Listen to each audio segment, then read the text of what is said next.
Good afternoon, and thank you for attending. Today's session is Making Tax Digital, an Introduction.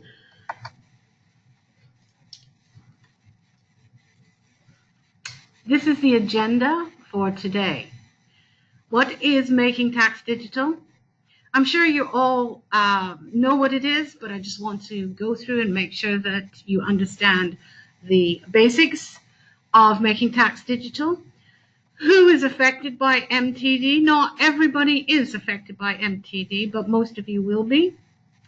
I will discuss what won't change with your VAT submission. I'll talk about what SAP are actually doing to incorporate Making Tax Digital requirements into the software. The software that they'll be upgrading to is 9.3 PL, that's patch level, 08, and we'll talk about that a bit.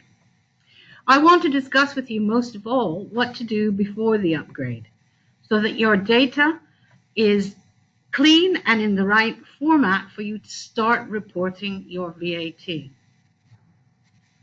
I'll then do a summary, as we always do at this kind of session, and after that we'll have a live Q&A. Me talking only lasts for about half an hour, so you'll be pleased to hear that. And then once, as Diane says, you have a question, please do type it in the chat box and we'll get to it at the end. An overview of the changes. From the 1st of April 2019, unless you're exempt or the VAT requirement has been deferred, businesses with a turnover above the VAT registration threshold will be required to keep records digitally in compatible software for VAT purposes. Submit VAT returns to HMRC and provide them with the information that is held in those digital records when it's being requested through Making Tax Digital compatible software. You must also be able to receive information from HMRC via this platform called API and record any adjustments in that compatible software. So rather than doing your VAT return and exporting it into Excel and making some adjustments and then sending it, you must be able to do everything in the compatible software. MTD is not compulsory for voluntarily VAT registered businesses below the VAT registration threshold, and currently that is £85,000. Those that are exempt or possibly exempt are insolvent companies. In that case, MTD is voluntary. If you have religious grounds, i.e. beliefs that prevent the use of computers, HMRC will review your case. And if it is not reasonably practicable, that is that Customs and Excise decide that on a case-by-case basis, you can't possibly do Making Tax Digital and supply the numbers in a format which they require. Charities, local authorities, government departments, and overseas businesses will not be exempt from MTD for VAT unless their taxable activities are below the VAT threshold.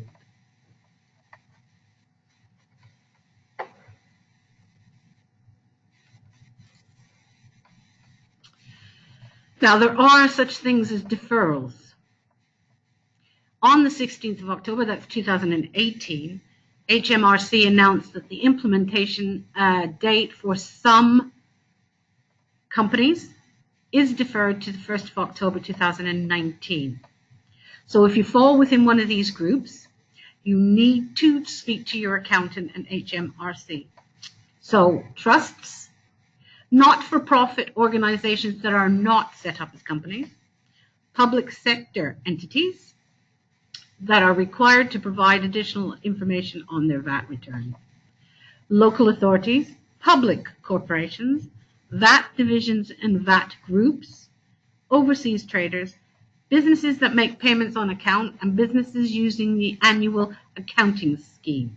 However, if you think you fall into one of these, don't automatically assume that you will have a deferral. You have to speak to your accountant and HMRC for full verification. Now, what won't change with your VAT return? Well, you currently have 9 boxes, and those 9 boxes and the information they hold will remain the same at this moment in time. How often you report your VAT, whether that's monthly, quarterly, annually, that will remain the same. There will be no change to that. Any submission deadlines you have will stay in place, as will any payment deadline.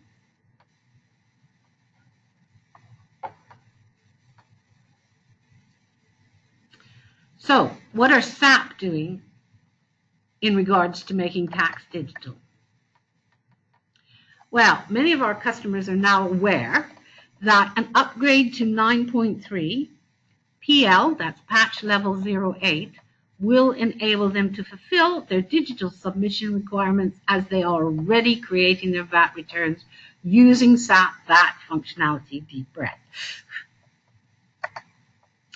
Now, we also understand that it's unlikely that an earlier version of SAP Business One will be able to fulfill the new digital requirements of HMRC. It is also true to say that the developers at SAP are aware that digital reporting requirements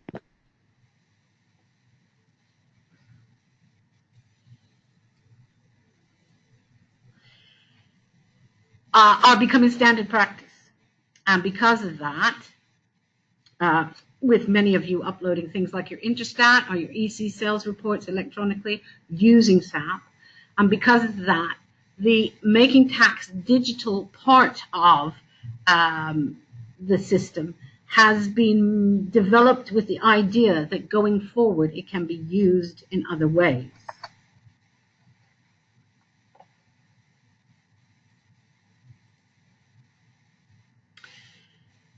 Now, what about this new version? Well, this new version will allow you to keep your source data in a format which will meet the requirements and provides a functionality or a new function to create your VAT reports for submission.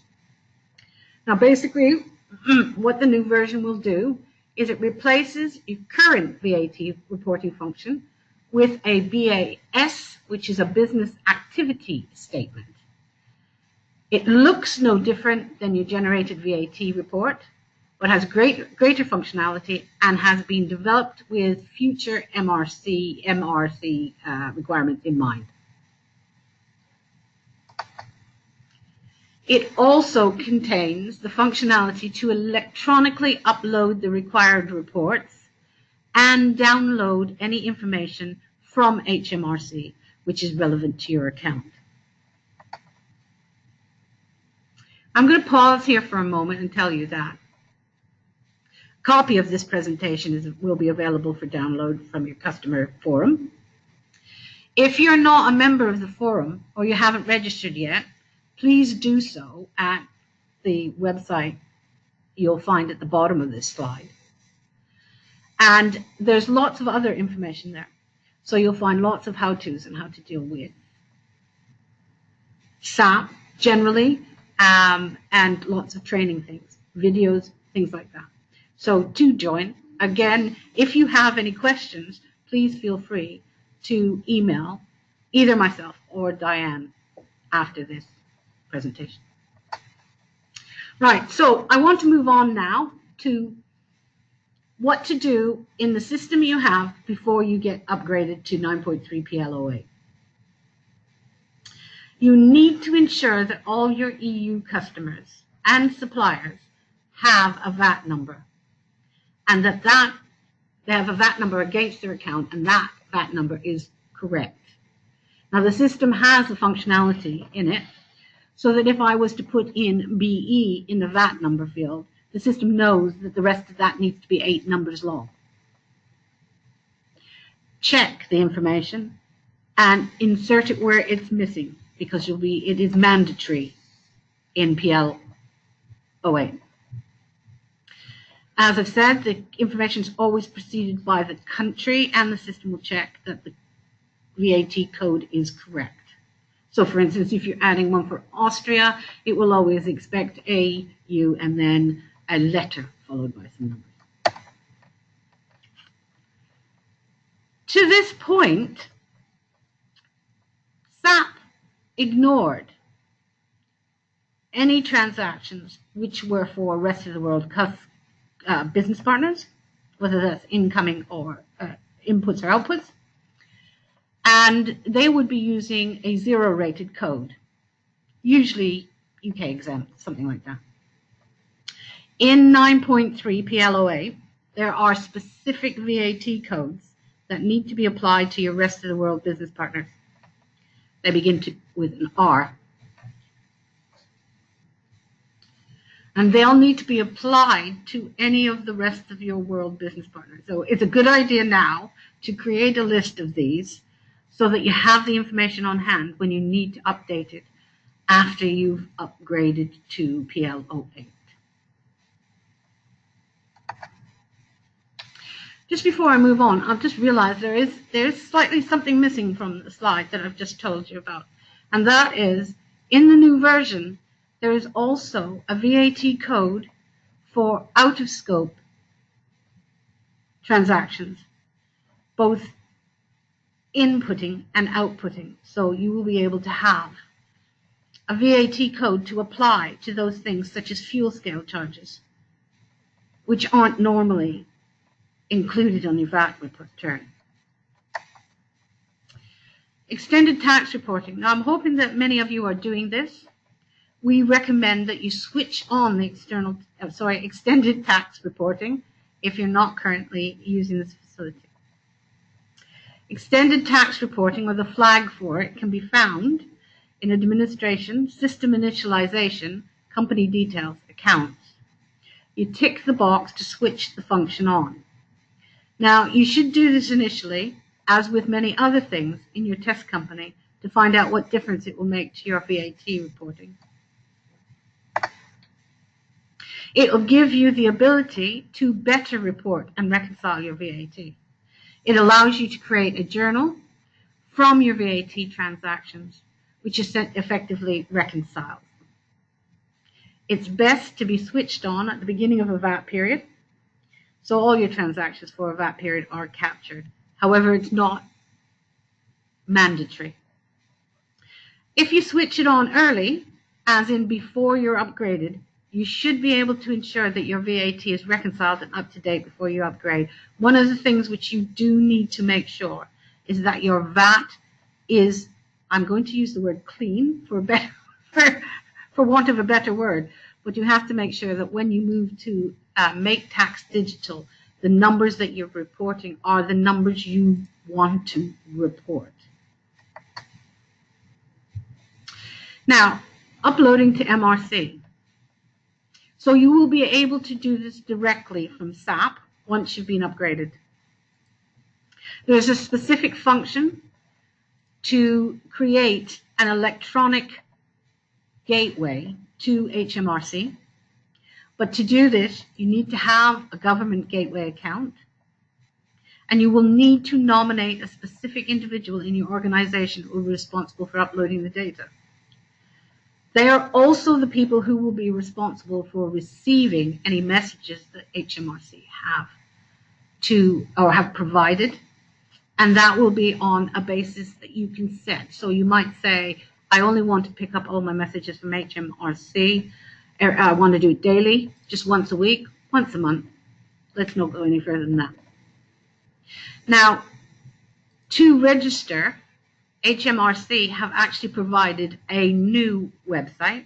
That's not to say that the old web address won't work. I think they've been inundated, so they have now got, as you can see at the bottom of your screen, or the bottom of this slide, there is a new website. And as you can see on the slide to the right, it tells you how to do this, how to register for HMRC if you're not already registered. Now, this government gateway account provides you with an access code. So the nominated individual gets an access code, and that's for each time you want to upload. And it allows you to access the code, your account, and you need to enter it, or they will need to enter it in the correct field in SAP. This will be required before you begin to upload your VAT submission. You'll also be able to access information held by HMRC, I've just said this, and you'll be able to see past submissions and view your account. And there will be an additional facility for missed transactions where these need to be reported and included in future or your current VAT submissions, and where you've missed particular transactions off of past VAT submissions.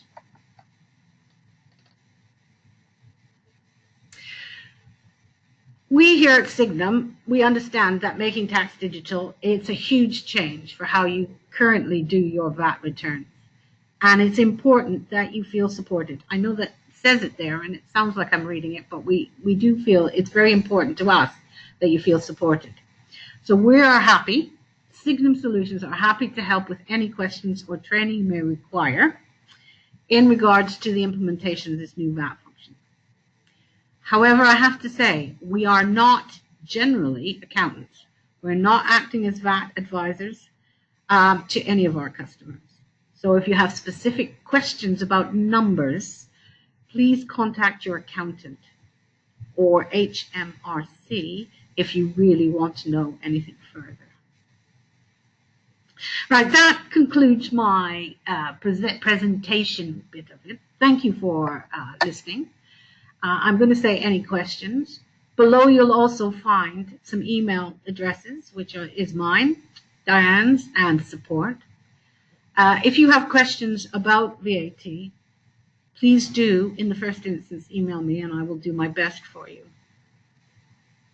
I'm quite happy now to answer any questions, so if you'd like to type in a question or say me or whatever you'd like in the chat, then I'll switch on or unmute you and we can have a discussion here. If something becomes too specific, then I will ask that we can discuss this offline.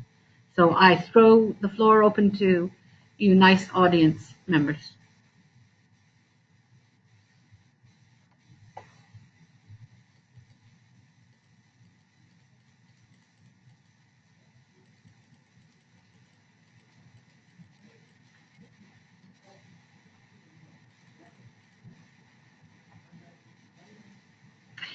Adam, I don't believe that you need anything more than a gateway account. You do need to set up the electronic documentation facility in SAP PL8 once you switch on MTD. But that's all you need to do. I assume you've got a nominated member of staff who does your VAT, and they will receive an access code when they're required to access their account. I understand, although I haven't actually seen it, that once you set up a government gateway electronic documentation facility in SAP PL08, that you will get a return from HMRC that says, do you allow SAP to access your account, and that access is granted for 18 months. All right?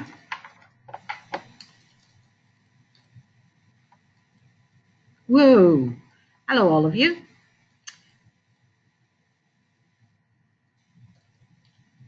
Catherine, can the upgrade deal with VAT group registrations? I am led to believe it does. The one thing it doesn't deal with is if you have branches in one database with different VAT numbers. So the system's not terribly good with that.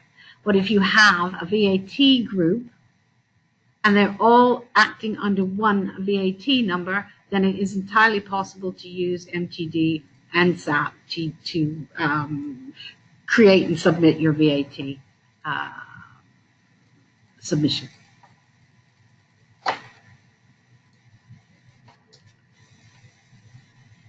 Then, Daryl, good afternoon. If the VAT quarter says ends, say, October, do we have to postpone doing November transactions until we have done the return before the upgrade? No, you don't. SAP doesn't work any differently. It will understand things that are posted in October versus those that are posted in November, and it will just carry on the same way. All right. It's one of those things you have to see to believe it, but it's true. Okay. Richard, hello, Richard.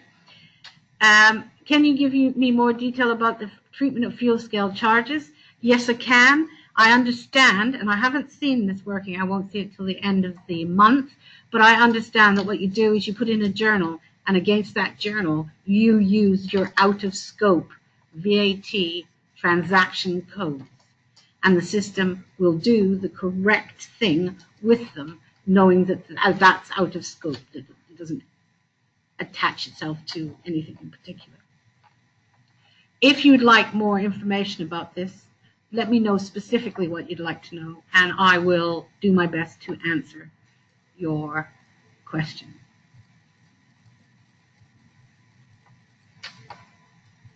Sally, good afternoon, Sally. We have lots of add-ons and customer settings on our SAP. What will happen to these when we update? Right, okay, so this is very difficult for me to answer generically, but I'll try.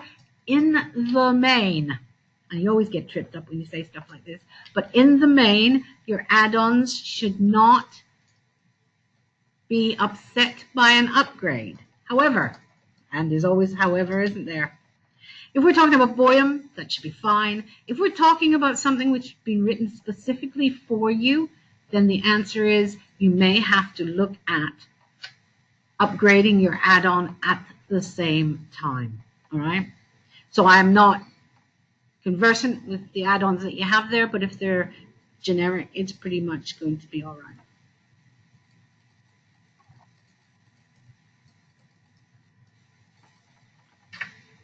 Are there any more for any more?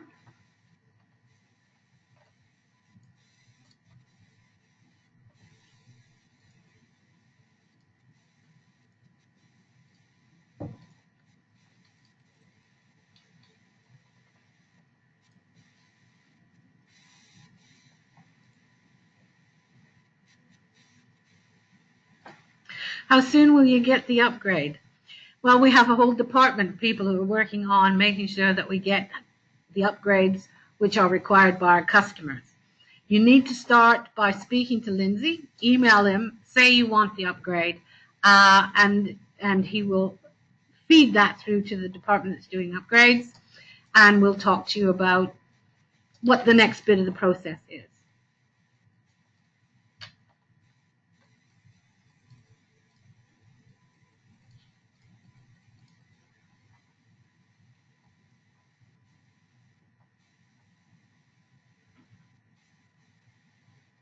Last call for questions, ladies and gentlemen. If you've got anything else, then please do type it in the chat box now.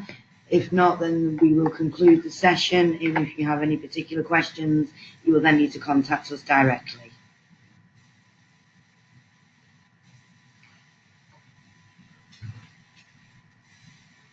No takers. Well, thank you very much, ladies and gentlemen, for joining this session today. It is now concluded. As Julie said, a copy of the presentation will be uploaded to the customer forum. We'll do this on Friday afternoon because we're running some additional sessions on Friday.